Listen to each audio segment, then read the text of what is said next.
L'année 2017 marque l'année du tourisme Chine-Australie et l'administration nationale chinoise du tourisme vient de publier une liste d'activités et d'événements qui se tiendront au cours de l'année prochaine.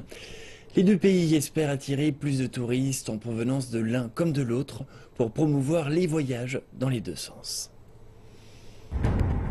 Ciao.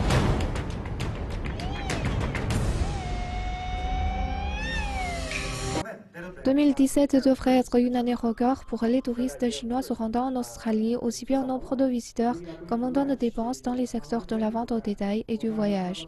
Plusieurs compagnies aériennes de l'Air China, China Southern Airlines et China Eastern Airlines ont accepté de faire en sorte d'augmenter leur capacité de transport entre la Chine et l'Australie et de faire des efforts communs dans le marketing et la publicité.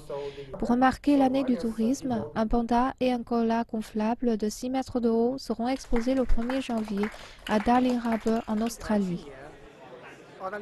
Le nombre de touristes chinois en Australie a atteint les 637 000 personnes en 2015, soit une hausse de 5% par rapport à l'an dernier. Nous pensons que davantage d'Australiens voudront se rendre en Chine en 2017, qui sera l'année du tourisme entre nos deux pays. L'administration nationale du tourisme de Chine dit que l'Australie se situe au 13e rang des pays apportant le plus de visiteurs à la Chine, avec plus de 620 000 touristes chaque année. D'un autre côté, plus d'1 million de Chinois ont visité l'Australie entre juillet 2015 et juin 2016, soit une hausse de 23% d'année en année, et ont dépensé environ 8,9 milliards de dollars, soit une hausse de 27% année après année.